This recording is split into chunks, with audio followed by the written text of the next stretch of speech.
guys.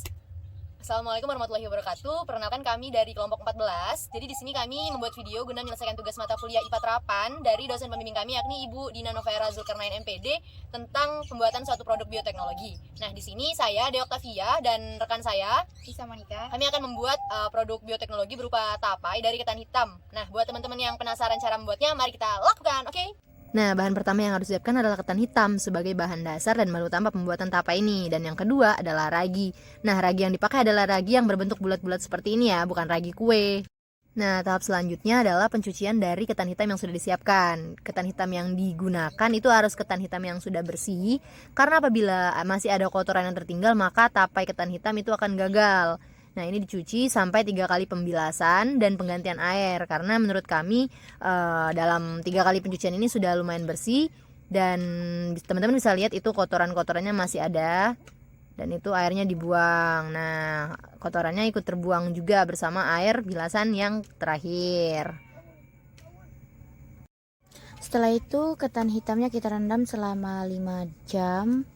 Lalu setelah direndam selama 5 jam, kita tanak ketan hitam sampai airnya terserap oleh ketan hitam tersebut. Selama proses penanakan ketan hitam atau pemasakan ketan hitam, itu harus diaduk-aduk agar bagian bawah tidak gosong. Ketika ketan hitam sudah mendidih, kita terus aduk agar pemasakan atau penanakannya secara rata. Setelah pemasakan ketan hitam telah rata, kita pindahkan ke dalam kukusan. Lalu kita masukkan ketan hitam yang sudah dimasak atau ditanak tadi ke dalam kukusan. Kita pindahkan dan kita tunggu sampai ketan hitam matang dan terkukus dengan sempurna. Dikukus dengan menggunakan api sedang. Setelah proses pengukusan selesai, kita lanjut ke dalam proses pendinginan. Pendinginan ketan hitam yang diletakkan di atas daun pisang. Pendinginan ketan hitam ini berlangsung sampai ketan hitam benar-benar dingin dan tidak ada lagi uap-uap seperti di video tersebut.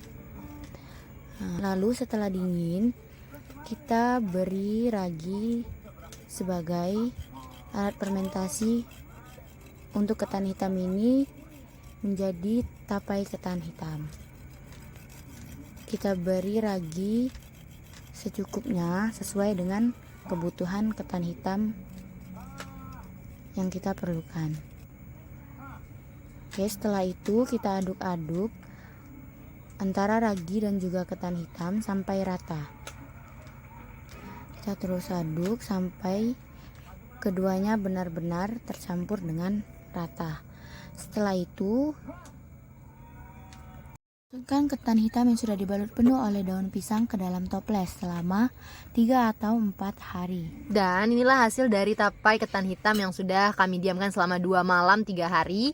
Dan ini akan kami bungkus menggunakan daun pisang sehingga pengemasannya semakin lebih menarik. Nah, di sini kami menggunakan porsi yang secukupnya, yakni 1 sendok untuk 1 bungkus kemasan ini. Dan ini biasanya bisa kita temukan di pasaran dengan harga jual sekitar 2.000 sampai 1.000 rupiah. Nah, penggunaan daun pisang yang kami gunakan ini kami percaya semoga rasa semakin enak dan tapai kami pun siap untuk dimakan.